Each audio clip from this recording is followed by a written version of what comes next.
Olá, aqui é o Fabrício Carraro e seja bem-vindo e bem-vinda a mais um episódio da nossa série do hipsters.tube sobre o guia de carreira, o Tech Guide. E hoje a gente vai falar sobre Dev Full Stack.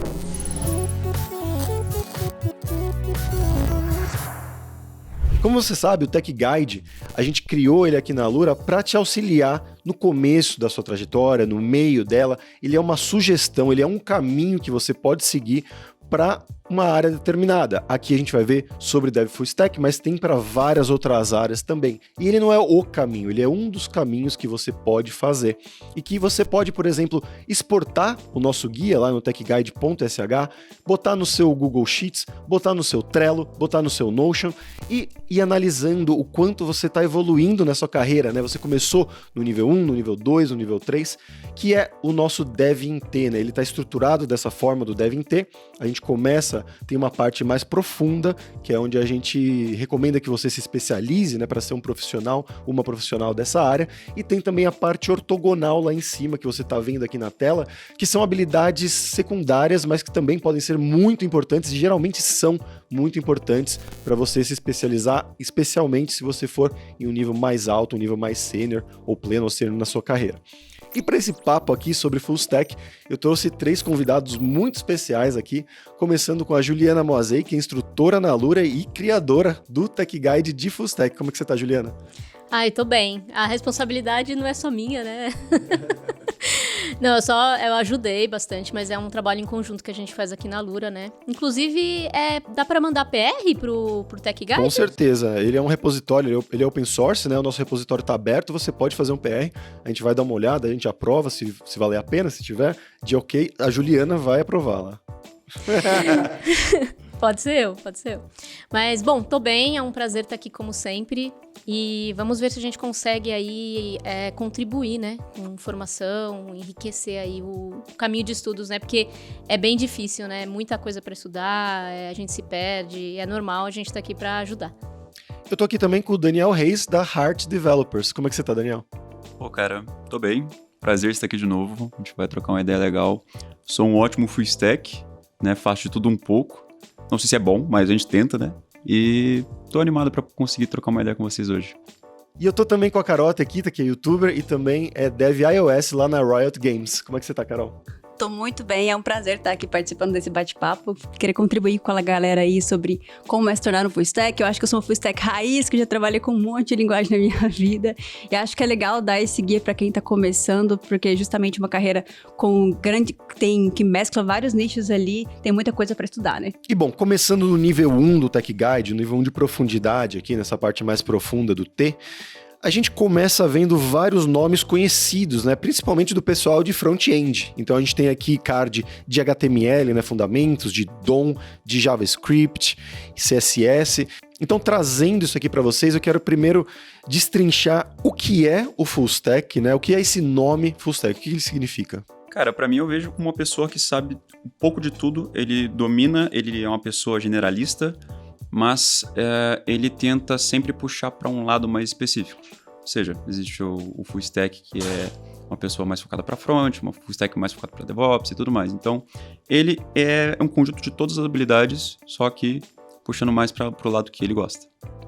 E então a gente tem essa parte de front-end que eu mencionei, mas a gente também tem outras linguagens. Você vai ver que tem muitas coisas opcionais aqui nesse nível 1. Tem Java como opcional, tem Python como opcional, tem Angular, né? Tem coisas de React também. Como que uma pessoa que quer ser uma dev full stack, o que ela tem que começar? Tem o Node, que eu também esqueci de falar, aqui JavaScript, tem muita coisa realmente, né? E ela pode se assustar vendo esse primeiro nível. Eu tenho que saber um pouco de tudo, eu tenho que saber Java, Python, JavaScript, Node. Como que essa pessoa vai começar a se preparar para essa carreira? Um dos caminhos mais usuais quando você está começando é você começar pelo front. Eu, pessoalmente, tenho algumas restrições porque eu não acho o front muito fácil. O front tem muita coisa. Mas, assim, a gente acaba começando porque tem sempre aquele feedback do que está acontecendo. Então, você começa a criar as coisas, elas aparecem no navegador, você fala, nossa, meu site.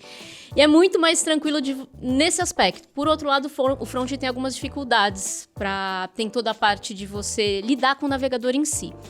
Como o caminho mais comum acaba sendo começar no front, muita gente acaba optando por continuar no JavaScript. Porque você acaba precisando dele, né, nesse comecinho de front. E então acaba sendo meio natural. Por isso que tem muita gente que trabalha com Node hoje em dia, que é JavaScript, né? Mas o Node não é uma linguagem, né? Node é um JavaScript em outro ambiente, colocando de forma muito curta, assim.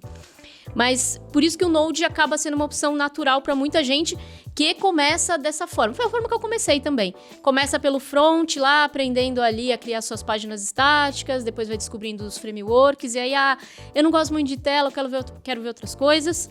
Porém, isso eu acho que não impede de você passar para outras linguagens depois, ou de você parar assim, beleza, eu vi uma parte de front aqui que eu já entendi, só que eu quero testar outras coisas, eu quero testar outro lado, e eu não quero fazer com Node. Acho que vale a pena, assim, eu acabei gostando, fiquei no JavaScript e falei, não, vou me especializar nisso aqui. Mas, assim, nada impede. Pô, você tem alguém que você conhece que manja muito de Python, pode te dar uma mentoria? Assim, esse seria um motivo para eu mudar. Tem uma pessoa aqui, a pessoa manja bastante Java. O Java, assim, Java não vai morrer, o Java ele vai ficar aí. Java é forte, então também vale a pena. Outras 1000 linguagens que estão surgindo por aí. Sim, eu concordo perfeitamente nisso que você falou, a respeito de que HTML e CSS é um caminho mais comum, mas não necessariamente é o caminho que todo mundo vai seguir, porque tem essa identificação com a parte visual. Eu sinto que muitas pessoas têm uma dificuldade muito maior em lidar com a parte visual do que com os fundamentos, etc. Então, às vezes, compensa a pessoa se descobrir também. Ela pode começar pelo front, mas se ela tiver tendo um pouco de dificuldade, CSS, tem muita gente que odeia CSS, eu amo, trabalhei com isso por muito tempo, pagou minhas contas por muitos anos, mas eu acho que tem muitas pessoas que têm uma dificuldade muito grande com a parte visual. Se for o seu caso, você pode tentar se descobrir, começando pelo back-end, ali, os fundamentos, e depois indo para a parte do front-end. Acho que não tem problema, assim, acho que não tem uma regra de onde seguir, e eu acho que um ponto muito importante para um full stack é ter a mente aberta, já que você é generalista, digamos assim, ter a mente aberta com as possibilidades de linguagens que a gente tem por aí, para que você se torne um profissional cada vez mais bem posicionado e requisitado no mercado. Uma coisa que a Carol falou que é muito real é, se você tá vendo que o front já não é muito a sua área, tenta pelo back-end. E é uma coisa que eu passo para toda pessoa que eu vou trocar uma ideia sobre como começar. Eu tenho uma estrutura muito específica que é: primeiro eu gostaria que você visse sobre sistemas operacionais, saber como criar uma pasta pelo terminal, como entrar e sair e tal. Como saber o mínimo, porque querendo ou não, a gente vai trabalhar com terminal o tempo todo. Então, quanto antes você perder o medo daquilo, ótimo. Depois disso, eu geralmente falo para a pessoa, né, aprender um pouco de Linux, aprender HTML e CSS, para ela entender como o browser funciona. Você usa o browser todo dia, mas você não sabe. Então, beleza. Depois disso, MySQL ou qualquer banco de dados qualquer. Só para você entender que um Google Sheets pode ser um banco de dados, você tem que entender o conceito. Dali você já está meio que preparado para, vamos escolher uma linguagem, igual o Ash escolhendo o primeiro Pokémon, tá ligado? Então, dali você já tem pelo menos uma base para falar, agora podemos ir pro JavaScript, pro Python ou pro Java, tanto faz. E realmente, Java não vai morrer, quem vai morrer é o PHP, a gente já sabe disso. Tá para final do ano aqui agora, mas é isso. E eu queria perguntar uma coisa que pode ser até uma discussão assim um pouco mais longa para vocês, que é uma pessoa que está começando hoje a programar, que está entrando na faculdade ou que está programando, quer fazer um bootcamp, né, para aprender sozinha ou online, ela deveria começar pensando quero ser dev full stack? Ou ela deveria começar pensando, vou começar a aprender uma tecnologia que vou ser mais para front, depois, ou eu vou ser mais para back, e aí depois, quando ela conseguir um emprego, aí sim começar a migrar para dev full stack? Eu tenho uma opinião, tá? Pode não ser muito... Opiniões. Eu não acho legal você pensar em full stack de começo. Pode ser que você conheça alguém, tal, full stack de 2 anos, tal, mas eu acho muita coisa no começo, é muita mesmo. E eu acho que essa pressa é contraproducente pro processo de aprendizado. Então, assim, o meu processo foi como? Comecei pelo front, porque falei, vou aprender programação. Eu nem sabia o que era. Pra mim, eu achava que só existia aquilo lá. Então, como que eu fiz? E eu acho que pode, de repente, se a pessoa vai fazer um bootcamp ou vai aprender por conta, tal. Se o caminho que estão te oferecendo, o que tem aqui, é o caminho do front, começa e aí você para algumas pessoas, realmente, a parte visual não vem tão naturalmente. Eu fui designer por 12 anos, então a parte que a galera arrancava os cabelos no CSS, eu ficava assim, não, o que é isso? Não quer dizer que eu goste, eu não gosto. Mas, enfim, é questão de afinidade mesmo, de certa forma. Mas assim, você começou no front-end. Eu tô sentindo que isso aqui não é pra mim. Vai no front-end, se é o caminho que tá sendo oferecido pra você. Até, por exemplo, você vai aprender lá a criar suas interfaces, etc. Até a parte que você começa a fazer integração com API. Então, você começa a usar uma API lá pra preencher, lá pra rechear o seu front, pra colocar seus pokémonzinhos na tela e tal. Parou? Foi até essa parte? Quer testar outra coisa? Aí você, de repente, começa... agora eu quero entender o que é essa API que eu tô utilizando. Aí, de repente, você começa a ver... vamos construir uma API simples para eu entender o que tá sendo consumido pelo meu front-end? Vamos aqui. Aí, dá uma testada. Aí vai... eu acho que é um bom momento de você fazer essa cisão. Porque... eu acho que começar pelo front-end é difícil em termos de quantidade de conteúdos diferentes que você tem ao mesmo tempo. Porém... começar pela parte de construção de API é mais difícil você entender de cara o que você está fazendo. Então você, tô colocando os negócios na tela preta, gente, eu não sei o que é isso, eu não sei o que eu tô fazendo, não sei para que serve. E é difícil mesmo. Então, eu acho que esse ponto é um bom ponto, assim. A parte que eu começo a entender que o front-end, que o que aparece na tela, ele não tá montado, não é HTML gigantesco lá que os gnomos montam na hora, assim, atrás do meu computador. E sim, tipo, é um monte de bases de dados que são consultadas, aquilo é montado, aquilo é passado, o front consome. Nesse momento aí que você entende o que é cada uma das duas partes, aí você consegue testar com mais segurança. Eu acho que se a gente for pensar na faculdade em si, se você está fazendo uma ciência da computação, uma ADS, meio que tudo já vai passar por todas essas áreas, né? Brevemente você vai aprender sobre estrutura de dados, você vai aprender sobre, sei lá, uma linguagem de back-end, você vai aprender sobre manipulação de memória com C, um inferno. Passamos por isso. Então, exato. Então, a gente vai passar por isso. Então, para você pular pro full stack é um negócio interessante, mas durante a sua faculdade, possivelmente você vai falar, putz, mano, eu gostei mais disso. Eu acho que, sei lá, né, posicionar uma div no meio da tela é o que eu gosto. Ou colocar alguma coisa na telinha, mas no geral você vai ter que acabar passando por isso, porque se for parar para pensar em mercado de trabalho, hoje você não saber um básico de CI/CD, você não saber mexer no Docker, você não saber o básico de HTML e CSS, saber se virar, já conta como ponto negativo. Tem as vagas que são umas vagas complexas, né? Mas, querendo ou não, você precisa ter conhecimento prévio de algumas coisas. Então, se você estiver estudando e quiser focar em mercado de trabalho, para mim, eu creio que seja muito mais fácil você estudando um pouquinho de cada coisa, mas, né, tentando manter a faculdade como principal ponto. Acho que a faculdade tem os seus pontos bons, tem os ruins também, mas você tem um professor que vai estar ali tirando dúvida para você, se você souber usar isso, é maravilhoso. Isso varia bastante também, né? Porque na minha época de faculdade, já faz um tempinho aí, uns 15 anos, a gente não aprendia nada de front. Era tudo C, como você falou, né? C++, talvez um pouquinho. No final você começa a ver um pouquinho de Python, Lisp, né? Outros paradigmas também. Mas se eu fosse me basear naquilo, eu seria 100% back-end, que foi o que eu fui ser quando eu saí da faculdade, porque eu nunca nem tinha visto eu tinha visto, talvez, sei lá, em uma aula, assim, vamos dizer, um HTML, um CSS, tinha ouvido falar, mas nunca tinha realmente feito na minha mão. E talvez em outras faculdades, né, como a ADS, que você mencionou, talvez isso seja mais presente, né, no dia a dia. Mas eu acho que esse ponto é muito importante que você falou. Eu acho que experimentar é importante, né? Então, você ir atrás das possíveis carreiras, e eu não tô falando nem só de front-end, de back-end, full stack, mas de outras possibilidades que você tem no mercado também vai ser importante. Então, os fundamentos é a base. Isso vai ser compartilhado com qualquer carreira que você vai seguir. A partir disso, você pode desbravar o mundo, porque são muitas possibilidades. Então, não necessariamente tinha que ser full stack. É uma carreira muito legal, porque você consegue fazer muita coisa no mercado, mas tem outras possibilidades também que você pode explorar a partir dos fundamentos. Então, a base é importante. Isso que vocês falaram de base e de aprender a trabalhar com terminal, estrutura de pastas, comandos básicos do Linux, gente, não pula isso para ir direto para programar, porque isso vai te fazer falta. Terminal é pro resto da vida, e essas coisas, esses detalhes de como o computador funciona, também a galera tende a deixar de lado, e, nossa, chega uma hora que isso volta para volta pra te dar um empurrão, assim, de costas se você não presta atenção no começo. Ainda falo mais, chega a virar sênior, o sênior de 2 anos que tá lá e não sabe nem fazer um curl no terminal, não sabe fazer um nada ali. Pô, amigo, me ajuda.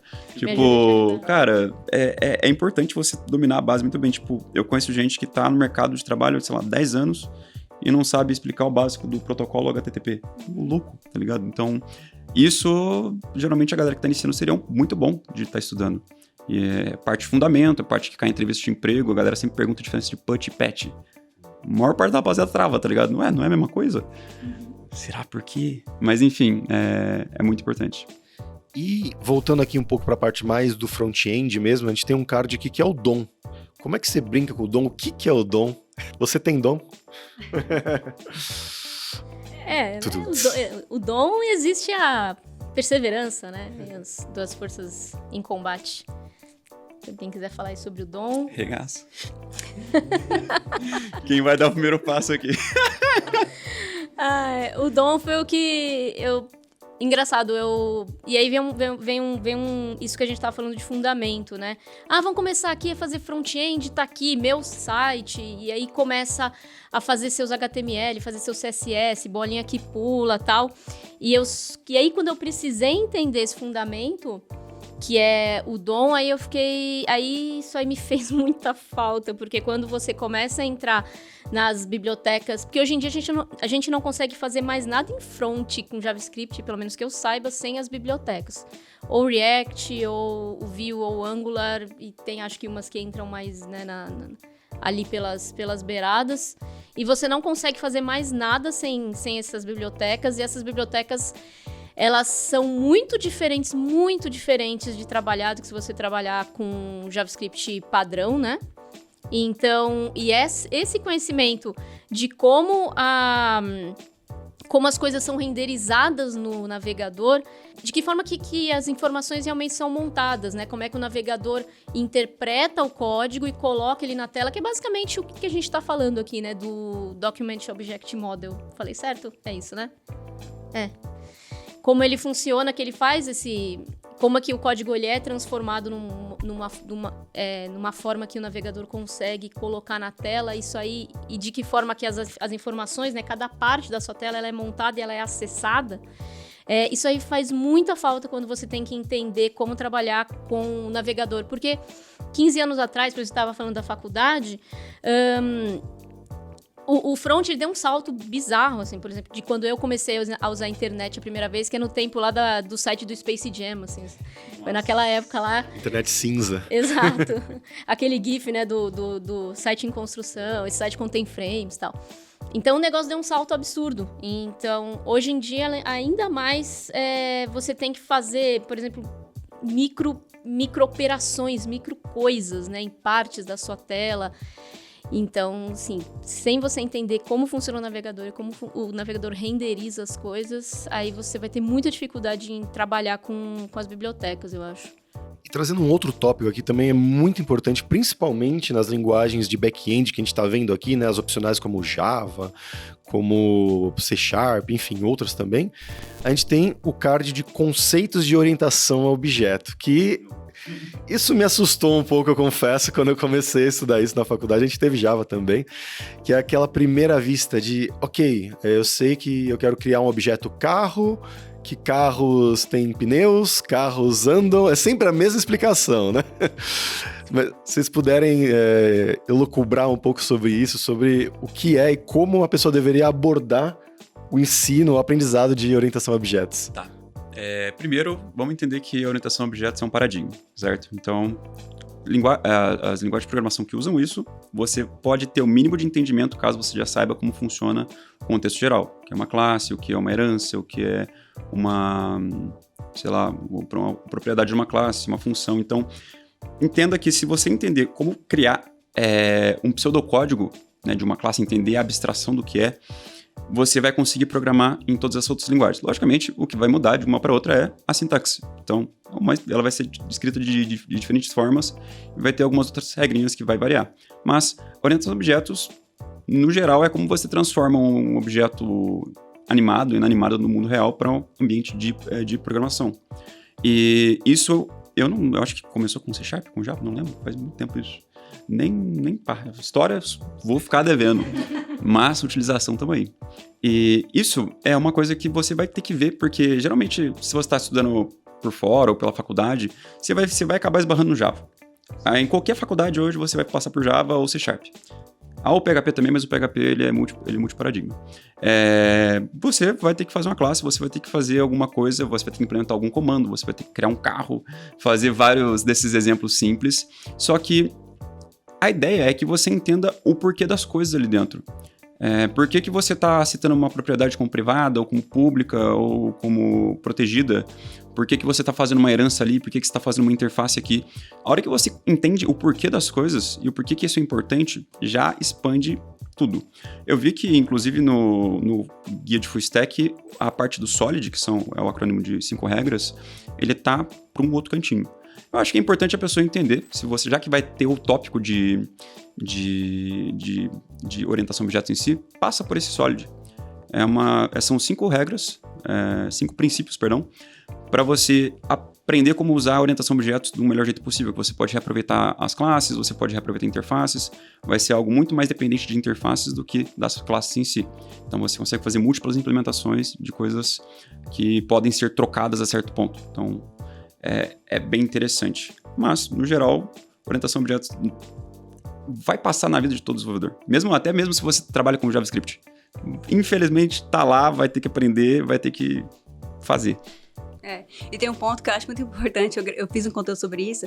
Tem muita gente que cria hate de Java porque aprendeu orientação a objeto com Java e quebrar a cabeça lá e depois começou a odiar a linguagem por causa disso. Quando, na verdade, a orientação a objeto ajuda a gente a criar códigos mais reutilizáveis, é um paradigma que ajuda a estruturar melhor o seu código. Eu gosto muito de comparar a orientação a objeto explicando com jogos, né? Você visualiza ali o mar e tal, os inimigos e tal, os itens, você consegue identificar tipos de objetos diferentes. E como que você faz para criar vários tipos de inimigos diferentes, sem ter que fazer implementações diferentes, você consegue usar as heranças e tal. Então, indo para esse lado dos jogos, acaba ficando fascinante. É como eu gosto de explicar a orientação a objeto, porque acaba fazendo mais sentido. Foi como eu aprendi, porque quando eu comecei a estudar orientação a objeto, eu li a página do livro 5 vezes, não consegui entender nada. Foi aí que eu falei, cara, vou desenvolver um jogo que aí acho que as coisas começam a se conectar. Já vai a dica para quem tá estudando. Se você tiver com dificuldade de assimilar conteúdo, comece a colocar em prática com projetos que te deixam instigados para poder aprender. Então, eu desenvolvi um jogo e no jogo eu consegui ali desenvolvendo, entender assim na prática o que é orientação a objeto. Eu tive que explicar recentemente, inclusive para um amigo que ele estava estudando Python, e ele, mas o que é isso de orientação a objeto? Ele estava ainda na parte de variáveis, if else, for e tudo mais. Ele falou, então, imagina que você tem um apartamento. Hoje em dia, e você tem 3 apartamentos, na verdade. Você tem lá preço, localização e não sei o que, e tamanho. Você tem que criar variável preço 1, localização 1, quartos 1, preço 2, localização 2, quartos 2. E com a orientação a objeto você consegue meio que juntar isso e encapsular numa coisa só, basicamente, né? Você cria forminhas, né, as classes para você criar. Então, você tem bichos, aí o gato é um bicho, o cachorro é um bicho, todos eles têm pelo, 4 patas, um bicho. Aí eu tenho que... Não, bicho não, né? Mamífero, não sei o que. E aí, sei lá, gato, cachorro, cavalo, todos têm pelos, todos têm rabo, todos têm 4 patas, então você não precisa ficar refazendo. Mas aí o cavalo tem crina, o gato mia, X, assim. Mas o Solid, ele é... A primeira vez que eu comecei a estudar, eu também... Gente, Liskov, o que é isso? Polimorfismo. Inclusive, eu peguei um livro que a tradução... Os caras erraram a tradução, estava escrito poliformismo. E aí eu fiquei achando que era que eu falei, não, isso aqui tá errado. Mas ele... Se você precisa, acho que primeiro pegar uma familiaridade com as estruturas que tem, né? Quando a gente programa orientado a objetos. E aí, para depois ver o Solid. E aí as coisas vão fazer um pouquinho mais de sentido, porque você já vai ter usado as estruturas de alguma forma, né? Mas assim, realmente, não é o... Ele é... Você com certeza vai cruzar com ele, inclusive em JavaScript, que cada vez mais está sendo usado dessa forma. Mas aí, por exemplo, você estudou Lisp, né? E aí Lisp já é outro caminho, é outra né? história, Não é tão usado, mas assim, aquela coisa. No momento que você está estudando, estuda o que você precisa para desenvolver. E aí, depois que você estiver bem, ok. Não, quero ver uma coisa diferente. E aí você embarca. Mas eu sou... Nesse momento, assim, eu tenho para mim, assim, eu tô estudando agora o que eu estou precisando agora. Senão a gente começa a ficar muito... ansiosa, né? Tentando ver tudo de uma vez. Acho que sobre orientação a objetos você vai ver muito isso sobre Solid também quando você estiver fazendo coisas que têm similaridades. Por exemplo, se você está usando um método de pagamento, você tem lá o Stripe, você tem o PayPal, você tem, o Pagar.me, e você tem que fazer a integração dos três. Cara, os três vai ter o método pagar, vai ter o método reembolsar, vai ter a mesma estrutura, só que a hora que você for programar isso, você não vai programar criando só as classes, mas sim focando nas interfaces. As interfaces é um jeito de você deixar um contrato, né, um contratinho simples, onde você vai assinar e falar, todo mundo que implementar essa interface vai ter que cumprir esse contrato de implementar tudo que está aqui dentro. As funções, com os mesmos retornos, com os mesmos tipos e tudo mais. Então, se você precisar do dia pra noite, teu chefe, mano, brigou com os caras da Pagar e me falou, mano, agora é só Stripe aqui dentro.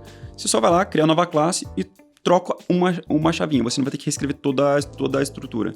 E isso já entra no segundo princípio, que é aberto para adição e fechado para modificação, que é o Open Closed Principle.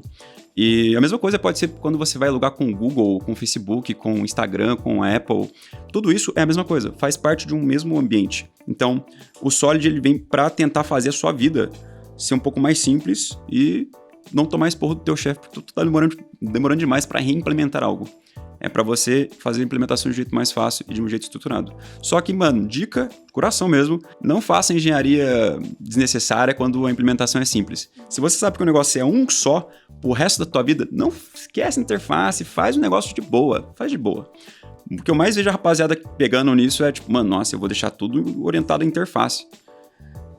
Irmão, não. Se você tá usando um banco de dados, não em 10, não tem por que deixar o ambiente preparado para 10. Tipo, você vai usar MySQL pro resto da sua vida, legal. Você vai usar Mongo pro resto da tua vida, legal. Você não precisa fazer, interface para os dois. Mas caso precise, agora você já sabe aonde que você pode começar a estudar. É um equilíbrio que você tem que atingir lá entre deixar tudo organizado, caso precise, e fazer as coisas que você precisa no momento. Então, é bem isso que você falou, é um equilíbrio aí. Esse ponto é bem importante, porque à medida com que você adquire conhecimento, é uma tendência muito grande você querer utilizar tudo que você sabe. E aí você começa a criar o código e pensa assim, não, mas e se esse código que brilha pastel pudesse fazer caldo de cana? E aí você começa a criar abstrações e aberrações que não fazem o menor sentido, que é a engenharia. Então, acho que a gente tem que tomar cuidado com isso também. Quem tá aprendendo, assim, cara, é muito legal você conhecer pra você não ficar limitado. Mas à medida que você vai ganhando experiência, você entende que colocar a complexidade desnecessária acaba sendo um problema até tão grande quanto a falta de conhecimento. Chegando no nível 2 do nosso T aqui, do nosso Tech Guide de Full Stack, a gente vai começar com uma treta já, que é o estrutura de dados. Ele tá aqui no nível 2, a gente tava batendo um papo aqui antes de começar a gravação, a gente, nossa, talvez estaria no nível 1, por que tá aqui? E é essa discussão que a gente quer ter, na verdade, porque ele é um caminho, né? O Tech Guide é um caminho, e se você acha que deveria estar no nível 1, talvez isso esteja correto, e provavelmente vai estar correto para você, para o seu caso, né? E eu queria trazer esse caminho. O que é uma estrutura de dado, primeiro, e como que ela vai fazer parte da sua vida como um profissional full stack? Sei que puxou, Doc. Eu puxei. Se vira. Pois é, agora deixa comigo. Bom, estudo de dados é uma forma de você armazenar e organizar os seus dados para que você consiga manipular isso de uma forma mais fácil depois. Eu acho que isso é muito importante porque também faz parte da base dos algoritmos. E se algoritmos está lá no fundamento, para que você consiga resolver problemas ali e tal, eu acho que tinha que estar nos fundamentos, que é um pouquinho antes. Por quê? Quando a gente fala de fundamento, de entender como que você vai implementar a lógica da programação, como que você vai criar algoritmos para resolver esses problemas, saber as estruturas de dados, e aí eu não estou falando de... Você não precisa saber todas, mas as principais vai ser importante para que você consiga tomar as decisões certas na hora de você implementar justamente esses algoritmos. Eu entendo o posicionamento aqui também, porque eu acho que a estrutura de dados também, ela pode ser dividida em várias partes, tipo, você pode conhecer o básico das estruturas e depois você pode se aprofundar nelas, porque tem muitas estruturas, né? Mas eu acho que essa base de entender o que é uma estrutura de dados vai ser importante para a parte dos fundamentos mesmo. Para mim, fundamento, lógica de programação, estrutura de dados, algoritmo, programação orientada a objeto, para mim, isso aqui tem que estar na base também. Então, eu acho que eu colocaria um pouquinho antes, mas não quer dizer que você tem que aprender tudo de estruturas. Talvez uma parte iniciante, depois você possa aprofundar depois. Posso dar uma sugestão, já que a gente está falando de JavaScript, a gente vai falar possivelmente. O mais clássico para você fazer é o tal do jogo da cobrinha. Se não me engano, ele é uma pilha, correto? O LiFo é... LiFo é last in, first out. É a pilha, porque você coloca o último, você tira primeiro. Exato. Então, você aprendeu um pouco sobre pilhas, filas, tal. Árvore é meio complexo. Grafo. Não. Talvez por isso que ele esteja aqui no nível 2, né? Inverter árvore B. Não, mas aí dá pra fazer um estudo de dados 1, outro 2, fica todo mundo legal. Mas aprender o básico sobre filas e pilhas, eu acho que é um negócio legal pra você entender que, cara, muita coisa que você usa no seu dia a dia tá ali, tá ligado? A maior parte de gaming também usa isso. Então, galera que tem interesse em fazer joguinho, não só com JavaScript, mas como com Unity, com Unreal, você vai usar isso. Então, mano, por que não, tá ligado? Só precisa de um incentivo. E se você gosta de joguinho... Eu acho o desenvolvimento de jogos um mistério, mistério. Eu fico jogando, fico pensando assim, gente, como as pessoas pensam nisso? É muito legal porque eu gravei, tipo, um mini curso, né? Na primeira aula eu falei assim, gente, olha ali na tela, tá o personagem correndo e tal, mas na verdade ele não está correndo, quem está andando é o cenário. Então, na hora que você começa a entender como que as coisas funcionam no desenvolvimento, você fala assim, cara, é muito diferente do que eu pensava, é muito legal. Cara, um ponto sobre desenvolvimento de jogos, só um fun fact aqui, é que no Fallout 3, os metrôs eram, na verdade, pessoas com cabeça de metrô, porque eles não conseguiram codar o negócio a tempo, e eles meteram uma gambiarra, era uma galera correndo. Mano, muito bizarro. Pesquisa na net pra você ver. Então, tipo, olha, estrutura de dados muito legal, mas às vezes não dá tempo, tá bom? Tem que entregar a família. Sim. O legal das estruturas de dados é você ver, por exemplo, para que eu preciso? Eu tô usando um array, a JavaScript, né? Você tem ali o array, você tem os métodos de array, e você vai ver como que isso funciona por trás. Você vai ver, nossa, o que a linguagem faz é implementar algumas coisas para você. Então, por exemplo, um curso de algoritmos, quando você faz sei lá, você aprende lá a fazer uma busca, o algoritmo de busca. Mas por que eu vou fazer isso se eu posso usar um array sei lá, ordenação, porque eu esqueci o nome. Posso usar um array.sort. Então, array.sort é uma implementação do negócio que você está vendo como que é uma das possíveis implementações daquela coisa. Então, você descobre que o código, por exemplo, o que a linguagem de programação te dá, ela não vem do universo, né? Ela está implementado, aquilo lá tem código por trás, tem escolhas por trás. Aí você entende como que as coisas começam a funcionar por baixo das abstrações, né? Das coisas que a gente coloca na tela, que a gente escreve, array.sort, array.blá blá blá, etc. Cara, teve um desafio na minha vida que mudou um pouco a minha ideia sobre programação funcional, né? A gente estava falando de orientação a objetos e tal, classes, métodos e tudo mais. Só que quando chegou no funcional, eu falei, mano, o que tá acontecendo aqui? E uma pessoa falou, mano, se você conseguir implementar do zero um map, quer dizer que você tá começando a entender o negócio. Demorei 2 dias para entender como é que a caceta do map funcionava, porque pra mim não entrava na minha cabeça o que eu tinha que fazer. A parte de callback, as funções que vão ser chamadas depois. Então, pra mim foi um negócio que eu falei, mano, como assim? Inclusive fica aí o desafio, mano. Se você conseguir fazer um map no JavaScript por si só, putz, herói. Eu não consegui muito rápido não, porque o conceito não entrava na minha cabeça. Então, estrutura de dados vai te ajudar nisso, tá ligado? Ajuda e faz uma diferença, porque é um jeito diferente de você pensar. É um jeito de você sair dessa parte, pô, vou usar o que tá ali, vou usar uma das 200 mil libs de Python que tem, que é o Python FA de lib, ou 200 mil de React, de JavaScript, enfim. E você vai tentar entender, tipo, mano, como é que um slider é feito, né? Como é que ele vai e puxa de um lado pro outro.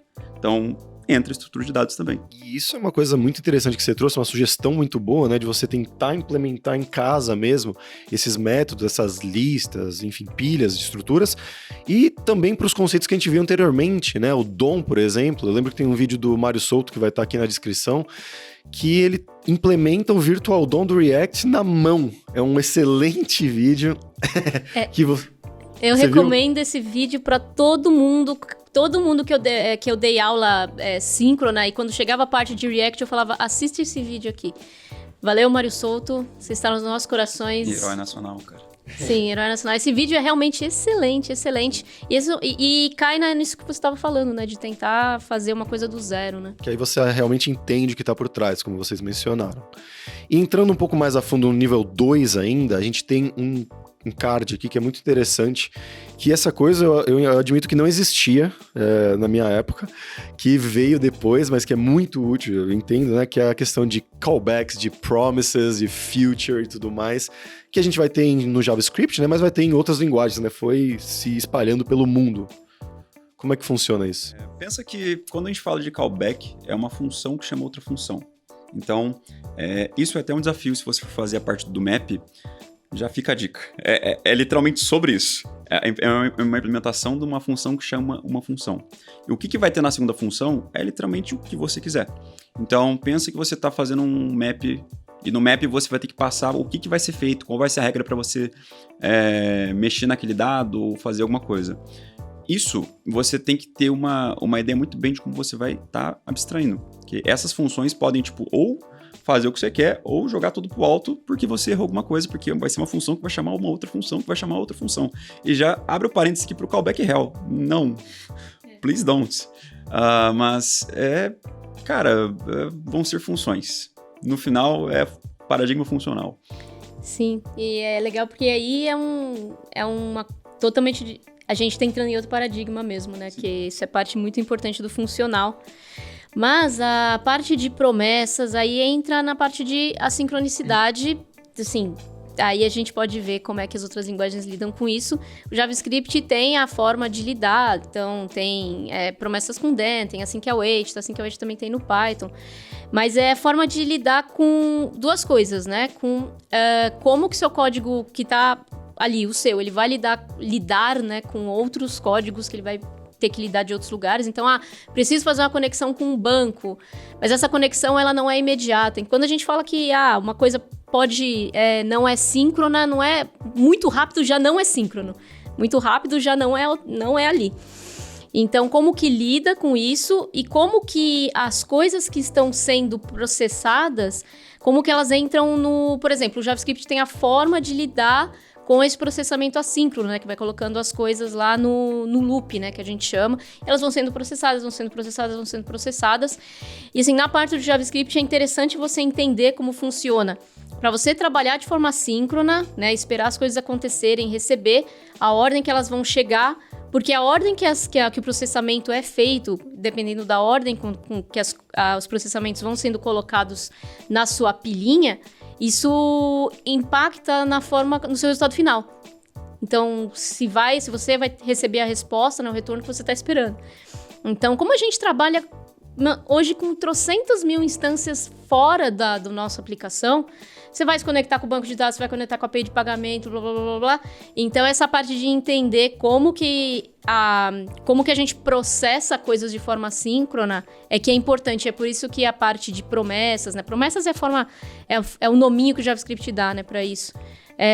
Como que isso acontece, né? Então, você pode começar fazendo seus testes ali, usando async await e tal, mas depois é bacana você parar um tempinho e tentar entender como funciona isso por dentro, na parte do processamento dos processos, né? Me explica promessas como se eu fosse uma criança de 5 anos de idade.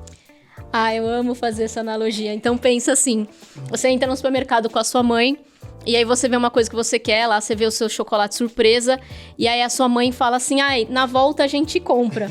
É literalmente isso. Me arrependi. É literalmente... Nossa, flashback de guerra aqui, ó. Deu um gatinho aqui.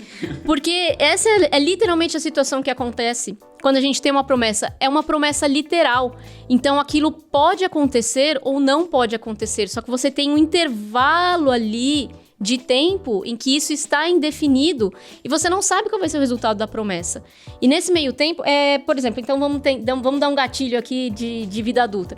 Você mandou pro contatinho um oi sumida. Você tá lá, pegou seu celular, né, mandou um oi sumida e, assim, também é uma promessa, porque o contatinho lá, bateu o tiquezinho lá que o contatinho viu.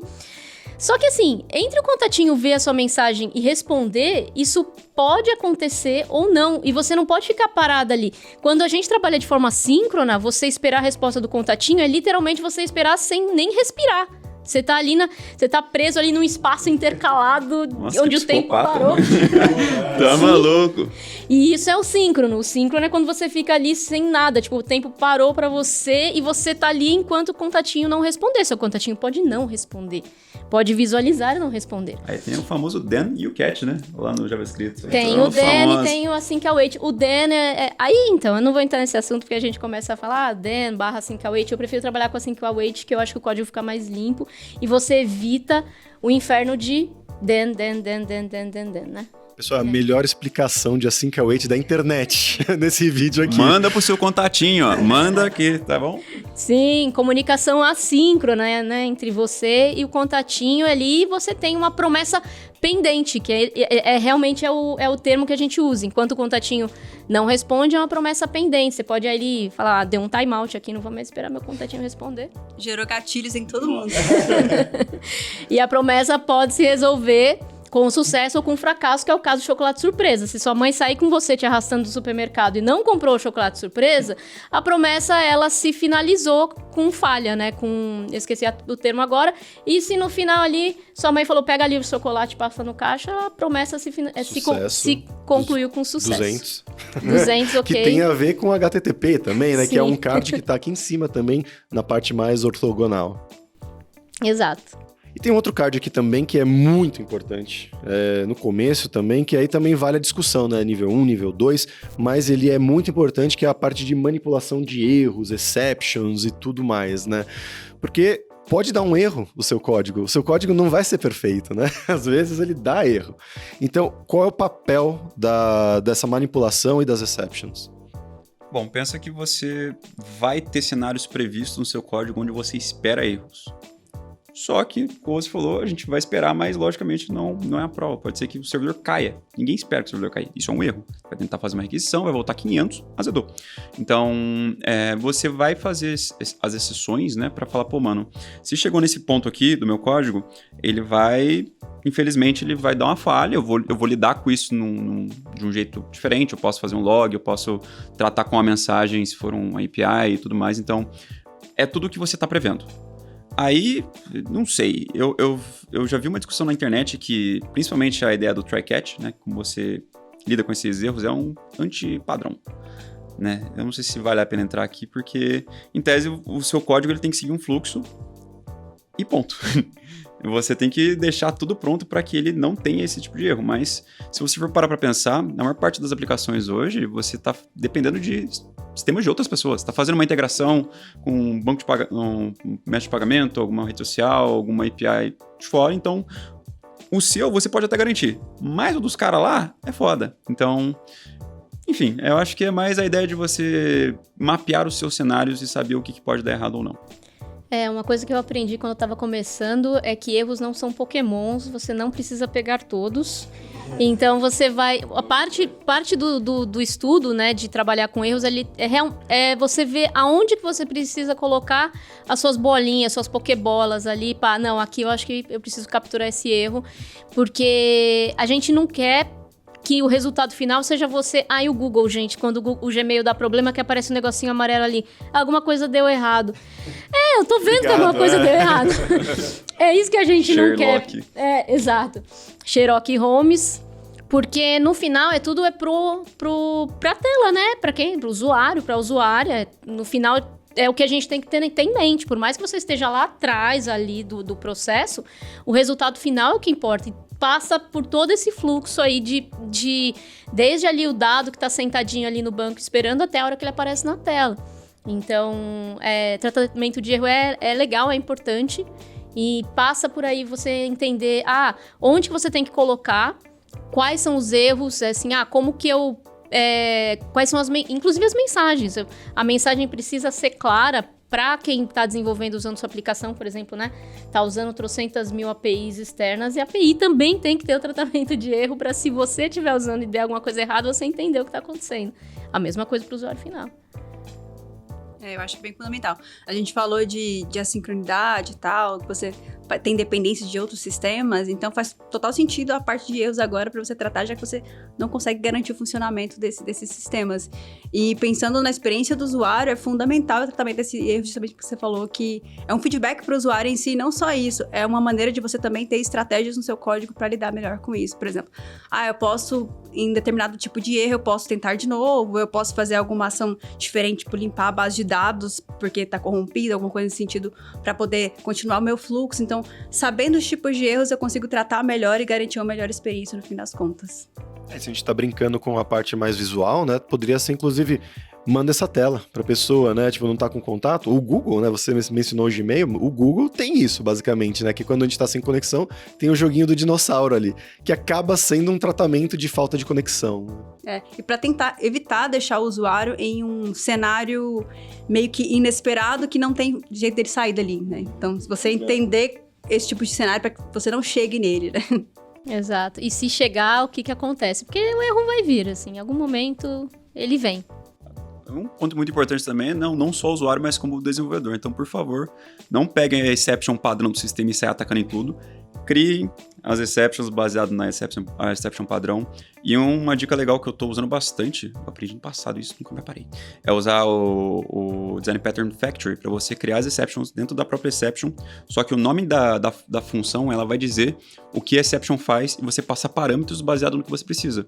Porque uma das coisas que, quando eu estava trabalhando com PHP legado, sim, PHP é foda, que tá morrendo, aquele negócio, eram umas exceptions que tinham uma string gigante com, muita informação que vai, logicamente, para o cliente, vai ser tratado, ou vai para um Datadog, ou volta para o próprio JSON que vai ter, mas isso ocupa muito espaço na tela, é muita informação e fica uma maçaroca de código. Agora, se você envolve aquela exception num return new self da vida, com já o negócio, já a mensagem ali dentro e você só passa os parâmetros, cara, fica uma maravilha. Pessoas de orientação a objetos, façam isso. Puxando um outro card aqui que também é muito importante e está relacionado com esse papo que a gente está tendo até agora, testes. Esse bate muito porque ninguém gosta de fazer teste, tá? Você e o Anish são as exceções, o Maurício e o Anish, um abraço também. Qual é a importância dos testes, né? Principalmente quando você está dentro de uma empresa, não só codando o seu sitezinho ali, o seu site pessoal, mas a importância e como fazer teste, como abordar isso. Você fazer de uma maneira TDD, né? Você já começar o teste antes do código ou não? Qual a opinião de vocês? Eu acho que o grande ponto... O grande ponto do teste é porque o teste evidencia outros problemas. Então, quando você tem um código que ele não está muito bem escrito, digamos assim, desacoplado e tudo mais, você não consegue testar esse código. Então, ele vai evidenciar que você não conseguiu distribuir as responsabilidades, não conseguiu criar funções restritas, evidencia um monte de problemas no seu código. Então, às vezes, por exemplo, cara, não consigo testar, é difícil, mas na verdade, faltou fundamento ali, cara. Porque com fundamento, com abstração e tudo mais, você vai conseguir testar aquilo. Então, acho que é por isso que tem toda essa questão dos testes, poxa, é difícil e tal. Mas é porque ele ajuda você a estruturar melhor o seu código. Então, se o seu código ele é testável, com certeza ele está bem escrito. Assim, não obviamente, mas uma probabilidade muito grande de ele estar bem escrito, porque você conseguiu distribuir melhor ele e tal, e estruturar melhor o seu código. Eu gosto muito porque eu acho que é fundamental, né? Pensa você trabalhando sozinho ali. Você precisa escrever testes? Bom, se você quiser garantir a qualidade do software, tudo bem. Agora, pensa você trabalhando com 1 milhão de pessoas no mesmo projeto, e aí você precisa fazer uma alteração naquele código específica, e você não sabe o efeito cascata que aquilo vai gerar. Aí, de repente, você muda uma linha que vai impactar no resultado daquela função, não sei, da implementação que você está mexendo, isso vai impactar em outra parte do sistema. Então, com os testes unitários, você consegue medir se as outras partes dependentes daquilo vão ter o resultado esperado. Então, você consegue garantir a consistência do sistema em si. Isso, para grandes empresas, grandes times, é fundamental, porque imagina um monte de gente trabalhando no mesmo código. Como que você garante que aquilo está funcionando, né? Você consegue automatizar e garantir o funcionamento daquilo. Por isso que, pensando numa carreira e tal, para você conseguir as melhores oportunidades, começa a normalizar os testes, a estudar testes, gostar de testes, porque isso vai ser fundamental para você. Também é importante saber que não é toda empresa que usa, e né, a gente já sabe que muita gente é muito contra testes pelo fato de, cara, se você for parar para escrever teste mesmo, 30% vai ser a feature, 70 vai ser só teste. Vai ser teste unitário, vai ser teste de feature, end-to-end. Então, é muito trabalho. Ou seja, você vai ter que trabalhar, tá ligado? Você vai ter que rodar mais. Porém, isso a longo prazo é um negócio legal. Se a sua empresa não tem testes, eu acho que, e se você quer começar a fazer, eu acho legal, eu acho justo. Não necessariamente você precisa convencer ninguém. Tipo, a Codebase está lá, não tem nenhum pipeline para teste, você começa a fazer porque você quer. Eu fiz isso uma vez numa empresa, a galera, tipo, curtiu, falou, mano, não vou escrever, mas muito legal, tipo, tá ligado? Mas troféu joinha pra você. Que eu queria estudar. Então, vai lá, começa pelo básico, que é os testes de feature. Você manda uma requisição para um endpoint e vai voltar um JSON. O que deveria voltar aqui? Baseado nesse negócio, nessa requisição que você está mandando. Se você começar a cobrir por essa parte, depois você pode falar, putz, mano, beleza, tá tudo funcionando. Todos os endpoints estão cobertos. Agora vamos dar uma fuçada lá dentro, né? Porque o feature eu acho que é o mais simples. O unitário, ele já é um pouco mais complexo. Igual a Carol falou, mano, você vai ter que ter um código muito bem desacoplado para você fazer um negócio. Porque a hora que você for tentar mocar uma classe ali, mock é como se fosse fazer um dublê. Você vai trocar a implementação original por uma falsa que vai ter alguma coisa esperada. Esse dublê ele vai chamar alguma coisa ali dentro e vai estar esperando alguma implementação real. Você já vai ver que, mano, não tá da hora. Ou seja, você vai ter que criar uma outra classe para substituir aquilo que tá te travando e você vai vendo. Ela falou, mano, você vai ver que seu código pode ter umas pouquinhas melhorias a ser feitas. Pode estar muito ruim? Pode estar muito ruim. Mas, infelizmente, ou felizmente, é o que a gente precisa fazer para melhorar como pessoa desenvolvedora. E o teste, uma coisa importante que você tem que adaptar o seu código se o teste não estiver funcionando, não o contrário. Uma coisa que eu reconheço assim, é muito legal do teste, porque o teste ele parece uma parte pequena, mas ele tem bastante a ver com o produto e com regra de negócio. Então, se o processo, desde a galera de produto, que passou os requisitos, se tiver tudo fluindo bem, você consegue pegar, por exemplo, uma história de usuário e olhar e falar assim, e tirar os testes de lá. E isso é muito legal, porque isso conecta tudo. Então, você consegue juntar desde ali da galera de produto, que passou o que precisava ser feito. E aí, se também você não conseguir essa ligação, então, galera de produto, requisitos melhores, etc, etc. Então, o teste ele também dá esse diagnóstico. A gente tá com muito boi na linha. Então, se não tem boi na linha, você pega ali o que veio para você e você olha, você consegue tirar caso de teste de lá. Isso é muito legal, assim. Isso é bem bacana e mostra assim, teste não é um negócio que você coloca lá no cantinho e roda ali um pouquinho, sei lá, vê se A tá voltando A, assim. A gente tem 2 ferramentas de testes aqui nesse nível 2, né, que são o Jest e o Cypress. Vocês têm outras recomendações, outras ferramentas que são muito usadas no mercado, dependendo da linguagem? Olha, no PHP tem o PHP Unit e o cara que está tomando o mercado completamente porque ele é idêntico ao Jest, que é o Pest. Olha só, que loucura. Oh, meu Deus, Nuno Maduro, parabéns. E uma coisa também muito importante, acho que a gente esqueceu de comentar, é que os testes, ele tem uma estrutura que, independente se você estiver usando uma framework de teste, igual o Jest ou o Pest no PHP, ou do Java, acho que é o JUnit, e tem alguns outros vários, eles têm uma arquitetura chamada XUnit. Então, se você ler um pouquinho só sobre, você vai entender que ele tem a parte de execução, ele tem a parte de implementação de dados, eu acho que de expect, não esqueci o nome português. Asserção, exato. Então, ele é um padrão.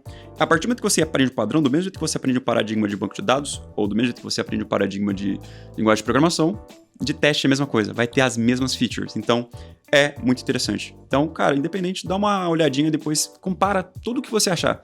Pega uma em Java, uma em Python e uma em JavaScript. Vai ser a mesma coisa. Isso é bacana. Total. É meio que a mesma coisa mesmo. Porque a estrutura é meio que a mesma, né? Que você vai testar, etc. O Node agora, ele tem a suíte de testes nativa dele. Não testei ainda, né? Que o pessoal tá falando aí, vai acabar o Jest. Porque o Node agora tem a dele. Mas, gente... Estamos falando isso do PHP já faz uns 10 anos também. Tô esperando. Qual foi? Sim.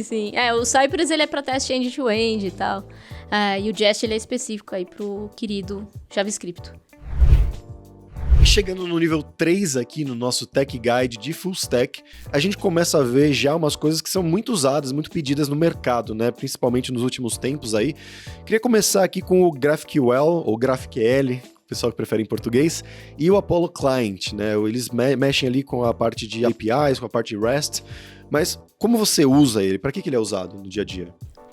Eu vou falar GraphQL porque é muito mais fácil, né, pra gente. O Apollo, a gente usa ele pra trabalhar com... O GraphQL, ele é um padrão, não sei se padrão é a melhor palavra, mas pra que ele serve? Então, por exemplo, você tem ali diversas APIs diferentes no seu produto, que estão te trazendo dados de um monte de lugares diferentes, e aí você começa a ter, por exemplo, JSONs gigantescos, assim, corpos de dados enormes, e aí numa determinada parte ali do seu serviço, você não precisa de tudo aquilo. Então, por exemplo, quando a gente tava falando de API, o padrão normal é a gente usar um padrão chamado REST, né? Que é como a gente começa, assim, como a gente começa a trabalhar com API, é como a gente vai trabalhar com API normalmente, o mais usado, né? Agora estão tomando força outros tipos, mas o REST é o mais classicão de todos. É que lá você tem lá seus endpoints, os endpoints te retornam, você passa os parâmetros, ele te retorna JSONs, e aí você se vira com aquele JSON. Só que o que acontece? O GraphQL, ele tenta resolver dois problemas. Um problema de diversas fontes, né, de onde vão chegar essas informações para, por exemplo, você ter um JSON de produtos. Pode vir ali, dependendo do seu produto, vir de diversas partes, né?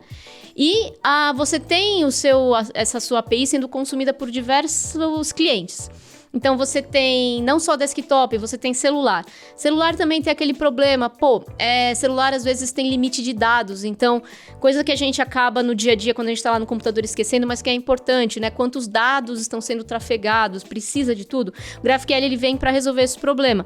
Então, por exemplo, se nesse determinado ponto da sua aplicação, o que você precisa de produto é só o nome e o preço, a sua requisição através do GraphQL vai trazer só isso. Você não vai precisar trazer um objeto de produto imenso com tudo que tem no produto, do que precisa, não precisa, porque a gente também, quando trabalha aí no nosso produto, a gente depende de quem programou aquilo, né? Então pode também não estar, assim, feito da melhor forma possível, trazendo muito mais coisa que você precisa. A gente chama isso de overfetching, né? Overfetching é quando, tipo, seu fetch, né, aquela sua busca por determinado grupo de dados, traz muito mais do que você vai usar.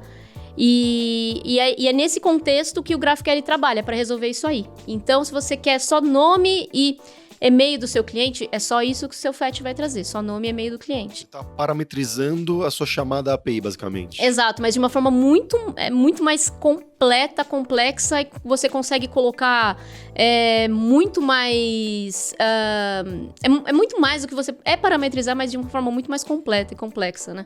E aí você consegue fazer isso juntando por baixo dos panos, né? O GraphQL, ele é um ponto de conexão entre várias bases e vários tipos de cliente. Ele é esse ponto que você faz a sua requisição para um único endpoint. Sua requisição sempre vai ser para o api.com e ali dentro se vira, através do seu payload, você diz o que você quer e você recebe aquilo. E assim, o GraphQL eu acho maravilhoso, eu acho mágico, apesar do 200 erro, eu acho ele muito legal mesmo. Pensando agora, né, refletindo um pouco sobre a estrutura do GraphQL, inclusive importante, ele parece ser uma ferramenta que usa só mais na parte de banco de documentos, tipo o MongoDB da vida.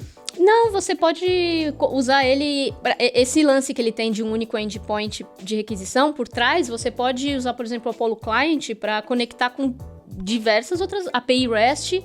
Você pode ter no mesmo endpoint, você pode trazer dados unificados de uma API REST, de um banco Mongo, de um banco SQL, tudo junto. Então você consegue fazer esse funil. E ele faz isso de uma forma muito prática, na minha opinião, pelo menos. Legal. Eu usei muito pouco o GraphQL. A hora que eu vi o 200 erros, eu já falei, mano, não, something's wrong. Mas pensando na estrutura e o que ele faz, ele resolve muito problema. Eu não lembro muito bem quem que trouxe essa galera aí, mas...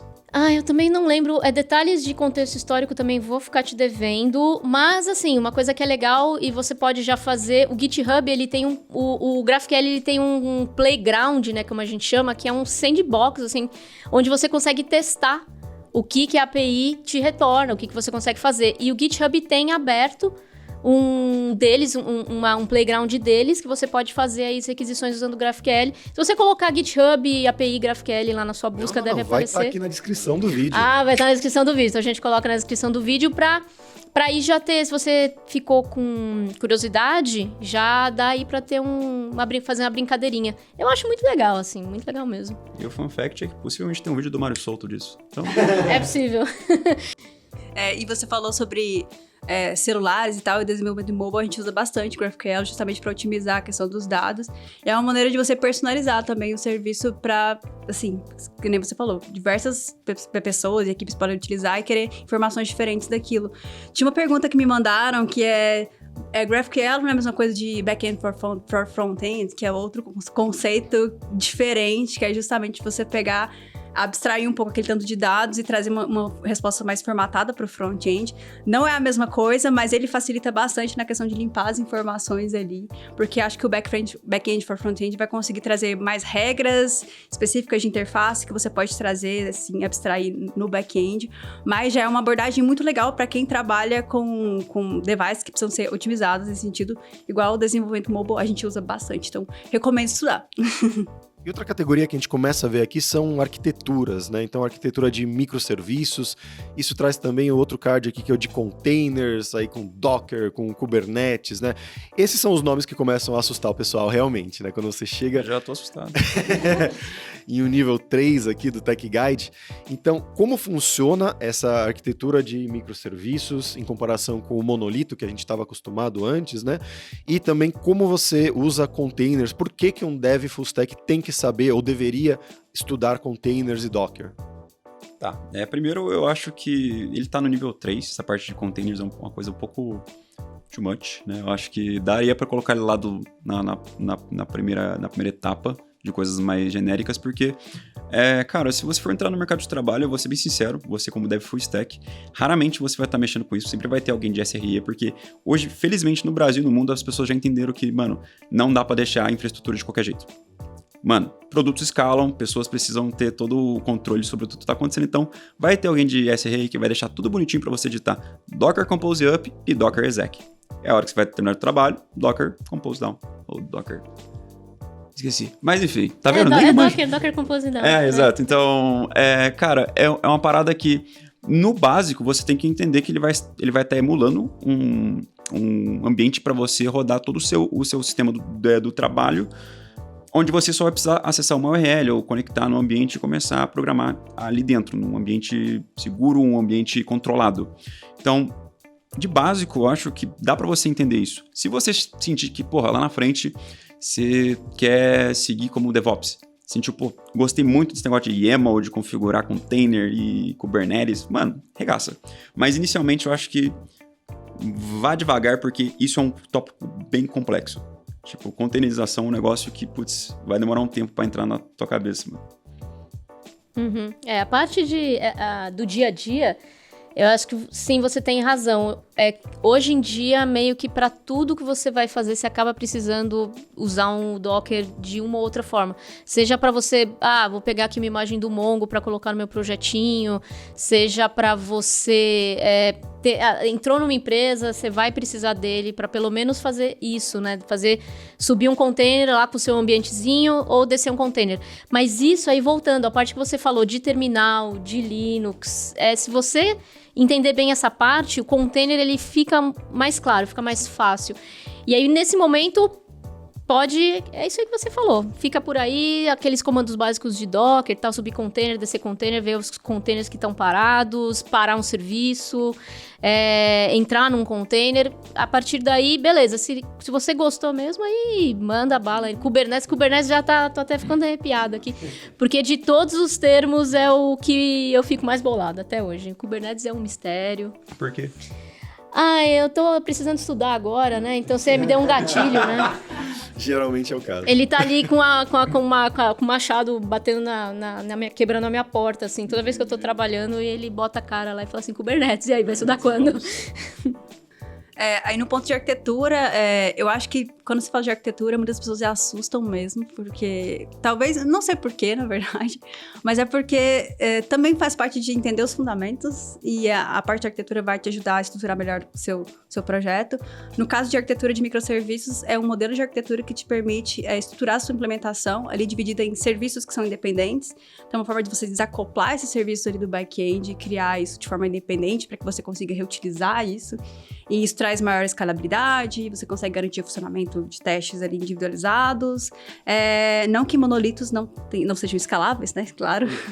Mas tem os seus prós e contras ali. Monolito já seria um serviço só, com tudo ali junto. E os microserviços são serviços separados que te permitem... Pensa num bloquinho de Lego. Você pode encaixar, reutilizar aquelas partes ali, em várias partes ali do seu projeto ali. Então, por isso que é muito importante. Olha, se for parar para pensar essa parte de arquitetura em si, entra mais na filosofia do negócio. Tipo, quando você vai pegando um pouco mais de noção de como o código funciona, você vai perder mais tempo pensando em como fazer o código funcionar do melhor jeito. Aí entra a estrutura de dados, entra a arquitetura de sistemas. Então, se é um sistema pequeno, talvez você vá aplicar um MVC ali na base do teu código. Às vezes você pode pensar num Domain Driven Design, que é uma coisa muito atrelada a microserviços. Então, você vai começar a ter que filosofar para ver, mano, será que isso aqui vai? Será que não vai? Será que o monolito resolve o meu problema? Será que não? Tipo, muito parte dos negócios, tipo, eu vejo alguns testes de emprego que a galera pede pra Daniel, revisa aí, eu vou lá, reviso. Tipo, mano, é uma aplicação gigante, tipo, que a pessoa poderia ter resolvido, tipo, num monolito, mas ela prefere fazer, tipo, 5 microserviços. Falei, mano, tipo, você vai conseguir manter isso? Você tem que pensar nos famosos trade-offs. Será que é um negócio bom? Será que é ruim? Então, filosofar sobre isso, parar, pensar, discutir com o time e falar, mano, será que isso aqui vai ser legal? Será que a arquitetura que a gente tá usando é bacana? Será que, a gente vai conseguir manter isso aqui? Porque, querendo ou não, é um custo a mais, vai ser uma máquina a mais, vai ser uma hospedagem a mais, um banco a mais, todo um ambiente muito, muito separado. Então, é pensar sobre as pequenas variáveis da parte de criar um software até o deploy, até a utilização. Eu sei que, tipo, a parte de microserviços é muito atrelada hoje ao serverless, né? Que a galera faz toda uma microestrutura que roda num arquivo e deixa lá e só usa quando precisar. Então, é muito sobre isso. É saber como que você vai querer implementar e quanto você vai querer gastar no final das contas. É legal... que a parte de microserviços, ela também está atrelada a gente está falando de produto, né? Como o teste tem a ver com produto, no final tudo tem a ver, porque os microserviços, eles têm essa história também de ser não só uma forma de você organizar código, mas também uma forma de organizar equipe, né? Então, se você, aquilo que você falou, você tá sozinho lá, tá vendo um teste, a pessoa criou microserviços para um negócio que ela fez sozinha, ela podia ter feito uma coisa só, mas resolveu separar, etc. E quando no microserviços, por outro lado, né, quando o produto fica complexo e os times se separam, aí começa a ficar mais vantajoso, né? De repente, você separar, cada produto é um universo separado, você só me diz como eu consumo, porque fica mais fácil gerenciar as equipes, né? Então, tudo tem a ver, no final, com o produto, e o código não é só letrinha na tela, né? Engraçado. Tudo tá ligado, inclusive as pessoas que trabalham, né? Olha, isso entra até no ponto, né, que eu comentei anteriormente, que é o tal do Domain Driven Design, que é o desenvolvimento orientado a domínio. Quando você separa, desacopla alguma coisa, você está falando, mano, eu tenho a parte de usuário. Vou dar um exemplo muito interessante sobre a parte de e-commerce, né? Se você for pensar em Domain Driven Design, você tem que separar tudo em pequenos domínios. Então, você vai ter a galera de checkout, você vai ter a galera de clientes, você vai ter a galera de, sei lá, saque, e vai ser pequenos times que vão estar sendo resumidos a, possivelmente, um micro front-end, uma parte, uma micro API, e você vai conseguindo separar tudo, mas todo mundo consegue se conectar de um jeito ou de outro, porque todo mundo é independente. São produtos / serviços diferentes. Então, quando isso é legal, bacana, mas se você tá, igual falou, mano, se você estiver sozinho e quiser fazer uma bazuca dessa, melhor, né, várias snipers, sendo que você é uma única pessoa, não faz sentido. Mete uma bazuca, é mais fácil. Sim. Bacana. E voltando para o papo de comunicação, né, a gente tem um card aqui de WebSockets, que ele também é usado bastante, né, principalmente quando você avança na carreira ali no cliente-servidor. O que é um WebSocket, como ele funciona e qual é a aplicação dele? Bom, se a gente for parar para dar uma pensada num exemplo muito simples, o WebSocket é uma pergunta e resposta que fica acontecendo a todo momento. Quando você, usando o exemplo do contatinho, né? Quando você manda um zap pra gata, você tá mandando uma mensagem via WebSocket para ela, que ela vai receber, e assim que ela receber, você vai receber um tiquezinho. Então, todos esses processos, eles não necessariamente, não é questão de não necessariamente, eles não precisam ter uma ação do outro lado, tipo, do alguém lá e clicar. Só precisa estar escutando. Então, entra muito na ideia de termo chamado listeners, que a gente tem na programação como um todo, que a pessoa chegou, visualizou, beleza, uma função. Então, você vai encadeando cada uma dessas funções baseado no que está acontecendo. E essa conexão, logicamente, ela vai ficar ativa até alguma das pessoas sair ou deslogar ou fazer qualquer coisa. Isso, se eu não me engano, também é muito utilizado na parte de jogos, né? Eu não sei se é um outro protocolo, eu não manjo tanto. Programação orientada a eventos. Exato. Então, se você for ver qualquer tipo de chat de algum jogo, ou até mesmo jogos que você tem que ficar recebendo várias posições de bonequinho, galera dando tiro, jogando flecha nos outros, nossa, loucura. Tudo isso é WebSocket puro, você vai ter que ficar escutando isso. E se você for parar para pensar mais um pouquinho, WebSocket, né, é um protocolo, você tem que seguir as regras, mas e se o negócio escalar, como é que faz? Quantos sockets a gente vai precisar? Quantos servidores? Quanto tudo? Vamos precisar separar em vários WebSockets, a gente vai precisar escutar várias coisas, então já entra novamente no papo de microserviços e será que a gente usa, será que a gente não usa? Então, um ótimo papo. Adoro só falar sobre isso. Isso que a Carol falou é importante. Evento, né? Evento é um negócio que ele parece simples, então quando você vai começar a aprender seu front-endzinho, começa a colocar um Add Event Listener lá no JavaScript para ouvir o clique do botão, e eventos e ouvidores, né, de eventos, eles são uma coisa muito ampla, né? Então, e a gente encontra tanto os eventos quanto os ouvidores de eventos em tudo quanto é lugar, tudo quanto é coisa você vai ver eles, não vai estar ali só no front. E aí você tem aí toda uma programação orientada a eles, né? Porque a comunicação normal, zona, classicona da internet, ela sempre começa do cliente, né? Comunicação cliente-servidor, né? Cliente manda uma requisição, servidor devolve uma resposta, isso é o nosso feijão com arroz. Só que o servidor não pode mandar a resposta do nada, tipo um spam, tipo um zap, assim. Oi, você quer comprar? Não, no classicão, né? Na comunicação cliente-servidor, o servidor não pode, né, iniciar a comunicação. E aí o WebSocket, só que isso impossibilita, né, ou dificulta muito algumas coisas que a gente tem que fazer na internet hoje em dia, né? E sem o WebSocket não ia conseguir fazer. Esses comunicadores, por exemplo. Recentemente eu vi uma palestra da galera da Epic Games, eles falando como que funcionava toda a ideia de renderização de todo o mapa, né? Vocês já jogaram Fortnite, já viram sobre o jogo, porra, maravilhoso. Perdi muitas horas naquilo, me arrependo. Mas é um jogo que a partir do momento que você vai andando no mapa, ele vai renderizando. Só que, mano, é muita informação. E, tipo, todo mundo recebe a mesma informação. Então, não consigo nem imaginar. Tipo, ele explicou e eu falei, mano, caceta. Jogo online, né? Exato. Então, tipo, depende de muitos aspectos, tipo, o seu hardware, a região que você tá, se você tá com uma conexão boa, e isso tudo né, baseado em como você vai receber aquilo e como você vai renderizar. Quando você jogava, por exemplo, o CS 1.6 lá atrás, lá no servidor da gringa com 300 de ping, e a galera começava a fazer moonwalk, tá ligado?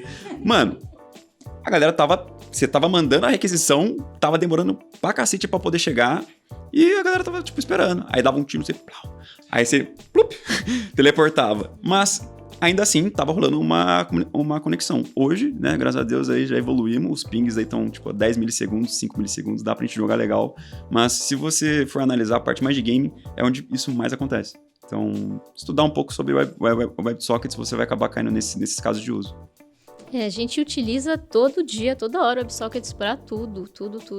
E games é isso. Eu olho pra pessoa que trabalha com games e fica assim, gente, como faz os bichinhos pular? E é tanta coisa que acontece, magia. Né? É magia. Eu sei que é tecnologia, mas, enfim, né? Sempre fico surpresa. Tem uma coisa muito legal que nessa questão de eventos. Já imaginou quando você joga, por exemplo, um FIFA, que você faz a partida e você volta no tempo? Como que eles conseguem voltar no tempo, né? Eles têm o histórico de todos os eventos que aconteceram ali. Então, É por isso que esse tipo de programação é muito importante na área dos jogos, para que você consiga ter os inputs e fazer coisas com isso, seja voltar no tempo, ou ter o histórico de jogo e tal. Vou responder pra gata. E voltar também a estrutura de dado, né? Sim. Estrutura de dado pra você voltar. Tem um jogo indie que eu amava que chamava Braid, que a premissa dele era justamente você conseguir voltar. Você vai, você ia pra frente. Não sei se vocês conhecem, era um jogo indie que vocês não conhecem, muito legal. E a premissa era justamente essa, você vai e você um dos comandos você consegue voltar e depois refazer, você fez uma cagadinha lá na frente, você volta e refaz. É muito legal. E aí O nome é? Braid, B-R-A-I-D, de trança, né? Joga Braid, sim. Isso, joga. E ele e aí a gente já falou de várias coisas e de estrutura de dado, né? Porque os comandos eles vão sendo empilhados, né? Olha aí, trouxe a pilha. Exato, os comandos vão sendo empilhados. Quem diria que tá tudo correlacionado, né? Meu Deus do céu, a tecnologia. E saindo aqui do nosso nível 3, né? Você já foi até o fundo do mar, você é um especialista, já explorou tudo. Só que não, na verdade, né? Isso aqui a gente coloca essa parte ortogonal do T do lado esquerdo e do lado direito, que são coisas que vão ser úteis para sua carreira, inclusive durante os outros níveis, né? Durante o nível 1, durante o nível 2, elas não têm que ser aprendidas depois. Talvez você possa se especializar em alguma delas depois, mas elas vão ser úteis durante esse processo, né? E a gente vê várias coisas aqui, começando com o HTTP Fundamentos, né, que a gente já mencionou antes lá na parte de conexão com o API, né, conversas com o API, também no Design Patterns, que a gente já mencionou um pouquinho, né, do Factory e outras coisas que a gente falou por aqui. GitHub. Esse, eu acho que praticamente todas as empresas vão usar algum repositório desse tipo hoje em dia, né? Sim. Cara, não tem como fugir. A não ser que você queira usar um tal de SVN, acho que já foi com Deus, espero. Ou você queira usar o FileZilla para subir tudo via... via FTP. Olha que maravilha. Tudo Passei top. por isso. Dá passo de vez em quando, tem uns loucos. Você coloca a pasta versão 1, versão... É isso, versão 1.2. Final 2. É tipo projeto de TCC, tá ligado? A gente sempre apresentou errado. Mas é versionamento, você vai criar uma versão e você vai ter a outra versão, igual ela falou, tipo, pô, o joguinho que ela mencionou, tipo, você vai ter todos os pontos, e se você precisar voltar, olha que maravilha, já é igualzinho, joga o jogo que ela falou, que vai ser a mesma coisa para aprender Git. Então, você vai ter tudo, o código que você fez, as coisas ruins, boas, implementações boas, ruins, e se você precisar voltar, deu ruim legal lá na frente, tá ali. Então, não tem erro. GitHub é só onde você hospeda. Eu acho que tem o GitLab também, o Bitbucket. São os três. É a trindade que a gente tem hoje. E tem outra questão também, que é quando você trabalha numa equipe muito grande, né? Que todo mundo trabalhando no mesmo código, você não vai mandar na máquina, esse aqui é o meu arquivo .js. Não quero mais. O Git, ele é muito assustador, porque, assim, é aquele medo, eu vou perder tudo que eu fiz até hoje porque eu dei um comando errado. Todo mundo, se for, assim, pra consolar, todo mundo faz cagada no Git todos os dias, assim. Eu fiz outro dia porque esqueci de dar um fetch, esqueci de dar um rebase lá, fiz uma cagada, dá pra voltar, e você fala, não, mano, minhas coisas. Então é normal. Ele pode, ele começa, todo mundo usa no dia a dia, mas é aquele tipo de coisa que pode se tornar complexa. Quando você precisa realmente fazer alguma coisa mais complexa, tal, e os comandos deles, as mensagens são um pouco não amigáveis, ele é meio assustador, né? Mas, assim, vale a pena investir um pouquinho porque esse é o tipo de coisa que vai ser útil desde o começo, e, de novo, aquilo que falou, terminal, estrutura ali como que funcionam as pastas, né, os diretórios do computador e comandos básicos de Linux. De novo, é uma coisa que, se você pegar junto, vai facilitar o seu dia a dia com o nosso colega Git. Só dar um adendo aqui, né, até um problema, se todo mundo vai fazer uma cagada ou outro, pagar um negócio aqui. Eu acho que em 2019, quando eu comecei a fazer live na Twitch, eu tava fazendo um projeto do lado de um teste de emprego e tal, e acabou que eu terminei o projeto, falei, porra, felizão, era um teste que era tipo um negócio com HTML, um backendzinho assim, legal. Fui lá, dei git commit, aí eu ia pagar uma pasta, dei rm-rf. Nossa. Pagou tudo. Então, cara, diferença de Git para GitHub. Git é o seu projeto, o GitHub é onde você hospeda. Eu não tinha hospedado no GitHub, tive que fazer tudo de novo. Inclusive, tem isso clipado, tá lá no meu Instagram, que eu consegui recuperar esse clipe. Se quiser dar uma olhada lá pra ver a minha cara de fudeu. Vai estar na descrição desse vídeo aqui. De um conteúdo legal. Mas, putz, mano, vai acontecer. E sempre que você fizer alguma coisa, lembra de colocar na sua branch, lá na sua versão do código. E sempre que você fizer um commit, dá um push. Ah, mas não fiz. Dá um push. Não pergunta. Ah, vamos olhar o código que não tá pronto. Não, push, cara. Pelo amor de Deus. Eu sempre dou push também. Dá commit sem push, eu não dou. Dou commit até na main, foda-se. Já dei. E o SQL, ou SQL, né, que o pessoal mais conhece aqui, a gente já começa a brincar com banco de dados, que também é essencial em qualquer trabalho hoje em dia, né, em qualquer carreira. Cara, olha, banco de dados é um assunto que, pra mim, até no começo desse ano, só existia banco de dados. Banco de dados era um negócio tipo único e não tinha muito mais informação. Eu sabia que tinha MySQL e Mongo. Eu tô na área faz muito tempo. Só que eu sempre foquei na parte de back-end, como estrutura de dados, design patterns, arquitetura e assim vai indo. Só que hoje eu trabalho num banco de dados chamado ScyllaDB. Trabalho com Developer Advocate lá, meu papel é fazer comunidades e tal. Só que para eu entrar lá eu tive que fazer um teste. E o teste era usar o banco de dados em si e fazer um projeto com ele. Só que daí eu fui dar uma olhada no banco e falei, mano, isso aqui tá meio estranho. Aí eu fui descobrir que banco de dados não era só, tipo, relacional e de documento. Existia, tipo, mano, 7 paradigmas. Eu falei, caraca, que doideira. Eu falei, putz, tá bom. Aí eu comecei a estudar, pô, você tem relacional, você tem chave-valor, você tem documento, você tem de busca, né, que geralmente para você fazer busca igual, tipo, o Google faz. Você tem de grafos, você tem multiparadigma e tá faltando um que eu tô esquecendo. Mas, e tem lógico, o que eu trabalho, né, o Mula, que é o wide column, que é o colunas largas. Mano, pra você processar muitos dados de uma vez e o negócio fica muito top. E eu tive que aprender sobre todos um pouquinho pra conseguir fazer o processo seletivo. E eu falei, putz, mano, por que ninguém cita isso? Por quê? Tudo, quando o desenvolvedor vai começar, ele fala e chega, mano, vamos fazer, se for JavaScript, vamos usar o Mongo. Se for qualquer outra linguagem, vamos usar SQL. Porque é o que mais tem conteúdo na internet, tem conteúdo português, inglês, russo, japonês, mano, tem tudo porque é um dos mais antigos e ao mesmo tempo ele é muito amigável a partir do momento que você entende as palavras-chave que é create, insert, update, delete, alter e essas palavras reservadas já trazem essa sintaxe, né? Ela já traz basicamente o que aquela query vai fazer. Logicamente, para quem não sabe, query é como você escreve em linguagens de banco de dados. Então, pô, no MySQL, no SQL em si, ele é do paradigma relacional, você relaciona uma tabela com a outra, e isso pode ser muito bom caso a sua aplicação tenha um pouco fluxo de dados. Mas pensa que se você tiver milhões de requisições e você estiver, tipo, relacionando a tabela usuários com a tabela, sei lá, endereços, com milhões de requisições, vai ser um negócio a mais. Então, aí já entra a parte que eu tô comentando aqui de paradigmas de banco de dados, para você chegar e falar, putz, como que eu posso fazer para a minha query ser um pouco mais rápida? Será que se eu estruturar ele de um jeito diferente, vai? Será que se eu usar um MongoDB para puxar os negócios vai legal? Será que se eu usar um wide column, vai? Então, comece sim por SQL, entenda como o MySQL funciona, a diferença entre MySQL, MariaDB e Postgres. Desculpa, nunca mais esqueço. Mas entenda isso, mas dá uma olhadinha no resto. Porque principalmente depois do MySQL, eu já sei qual vai ser o próximo que você vai usar. Que é o chave-valor e você vai usar Redis. Anota. Anota. Sim. Mas é porque são os mais usados mesmo. Então não tem muito como você fugir disso. Você vai normalmente começar seu primeiro projeto de API ou com Mongo, ou com MySQL. E aí depois você vai, preciso fazer um cache aqui. Você vai usar o Redis. Vai usar o Redis. Mas normalmente, cara, a maior parte do tempo a gente acaba não saindo muito disso, mas foi isso que você falou. Tem outras formas, tem outros paradigmas. Vai chegar no ponto que você vai precisar passar nisso quando você tiver uma senioridade que, putz, meu produto deu muito certo. E agora? Tá ligado? A minha infra não aguenta. Será que eu vou ter que migrar? Vou ter que sair, sei lá, mano, do PHP para uma Golang? Será que eu vou ter que sair do MySQL para um ScyllaDB ou para um Cassandra? Você tem que entender quais são os trade-offs, mas já entenda desde agora que existem muitas possibilidades.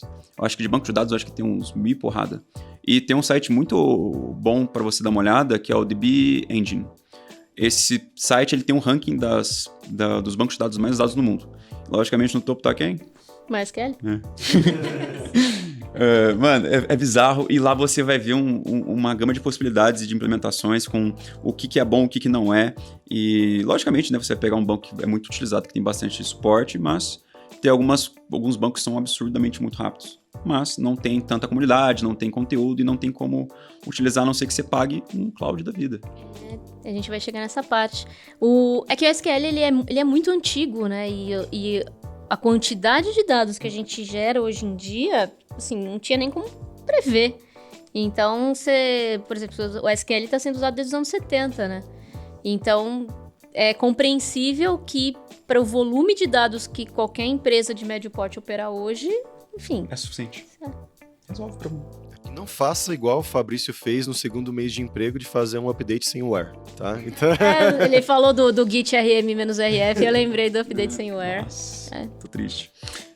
E falando um pouquinho, né, você mencionou a parte de cloud, né? O que essa pessoa vai precisar saber de cloud e qual cloud escolher também, né? Porque tem AWS, né, tem o Azure e tudo mais. Olha, a gente tem a trindade, que é o Google Cloud, a AWS e a Azure. Tipo, são os principais. Logicamente, você tem DigitalOcean, que é um negócio um pouquinho mais simples, para você fazer uma hospedagem mais barata. Você vai escolher o que cabe no teu bolso. Você vai ter que fazer uma análise de mercado.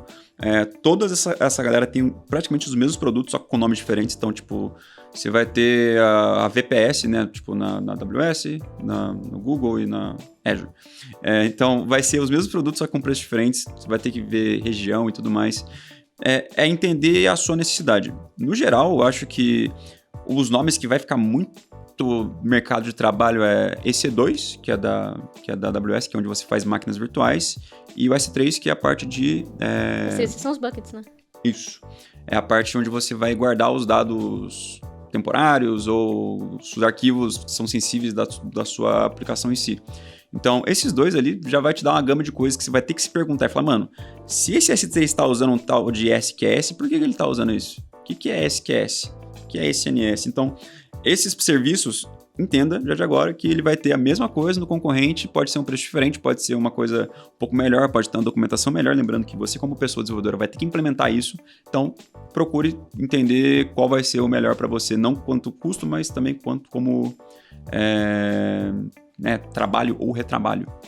E voltando para o nosso front-end aqui, né, a gente sempre tem que voltar, a gente tem do lado direito do T também a parte de UX e design, né, que é muito importante, afinal você vai trabalhar, é interessante você pelo menos saber ler um Figma, ou às vezes você vai ter que mexer um pouquinho nele, design systems, né, que você vai ter que desenvolver para a sua empresa, componentes e tudo mais. Então, qual é essa base? O que eu tenho que saber do Figma? Como desenvolver um design system eficiente ou bom? Eu acho que quem trabalha com interface tem que conhecer o Figma, porque acho que é o principal programa que é utilizado para compartilhamento de informações entre o time de design e o time de engenharia. Então, através do Figma, o time de engenharia consegue ter as especificações técnicas que ele vai precisar para poder implementar aquela interface, né? Então, você precisa conhecer principalmente como você vai extrair aquelas informações, as propriedades, enfim, para que você consiga implementar isso. O legal é que as ferramentas estão cada vez mais evoluídas, né? E tem o que a gente chama de handoff, né? Então, a possibilidade de você exportar códigos já autogerados através da ferramenta mesmo, que já vai ser uma mão na roda. Não vai fazer o trabalho por você, mas vai te ajudar ali a entender quais são os atributos, as propriedades que você vai utilizar para que você consiga sempre, o objetivo final, implementar aquela interface com a maior fidelidade possível ao protótipo que foi apresentado para você. Falando de design system é um sistema de design, uma coleção de itens reutilizáveis, né? Imagina que você tem um sistema muito grande, que você tem componentes que eles são reaproveitados em várias telas. Como que você pode trazer uma consistência para esse sistema, para que isso seja reutilizável? Para que você não tenha que toda vez redefinir estilos ali na sua aplicação. Então, através do Design System, a equipe de design vai sentar, gerar todas as especificações ali de design em relação àqueles componentes, como eles podem ser utilizados, como eles serão adaptados. Ali eu tô falando de responsividade e até parâmetros de utilização mesmo daquele componente, né? E a equipe de engenharia também vai criar suas especificações técnicas para aqueles componentes serem utilizados ali na aplicação.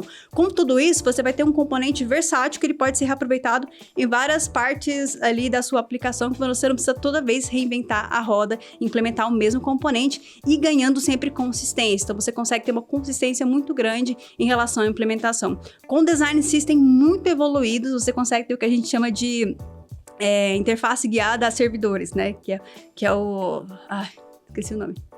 Server Driven UI. que é quando você consegue, a partir das referências de componentes de design system, fornecer tudo que a interface precisa para renderizar na tela através de um endpoint back-end, por exemplo, fornecendo todas as informações técnicas da interface para renderizar. Então, você consegue chegar a esse nível de abstração quando você tem um design system muito bem consolidado, né? Ó! O flow dela só foi, cara. Anota aí, pelo amor de Deus. Sim, isso eu não sabia, não. Eu tô por fora do UI, fui designer há muitos anos, peguei trauma, então... Uma aula, cara. Sim. Eu sei criar quadrado no Figma, é isso que eu sei. De resto, é isso. Eu sei usar o Flexbox. Nossa, nem isso eu sei. E o bacana também, né? Porque isso, criando um design system, você pode estruturar que caso, por exemplo, o que aconteceu na Lura aqui alguns anos atrás, a gente mudou a estrutura, né, de design da empresa, era de uma cor, a gente mudou para outra. Em vez de ter que procurar onde que tem aquele RGB, aquele hexa lá no código, você muda em um lugar só, que já muda no código inteiro, né? É muito útil. Sim. E falando de server driving, que é um negócio muito interessante, é criar interfaces customizadas para o seu usuário. Então, tipo, cada pessoa tem uma interface customizada para ela, porque você consegue fazer com que o serviço informe o que vai ser renderizado na tela. Então, isso abre um universo de possibilidades de ser explorado, né? Isso é legal. O front-end não consigo acompanhar. É foda. A gente tá falando aqui, uma nova lib JavaScript surgiu, cara. Bom, e a gente espera aqui o seu comentário, você concorda com o que a gente falou, você discorda. E como eu mencionei antes, esse é um projeto open source. Você pode ir lá no nosso repositório, o link vai estar aqui na descrição também. Você pode ir lá ver o que você acha, você pode dar o seu pull request lá que a gente vai analisar e aprovar. E também você pode baixar o Tech Guide de Full Stack aqui, exportar no seu Notion, no seu Trello e ir seguindo passo a passo, né? E depois mandar um comentário pra gente aqui, ó. Consegui meu primeiro emprego, consegui minha vaga, evoluí no trabalho. Isso vai ser muito legal. E a gente se vê aqui nos próximos Tech Guides. Tchau, tchau.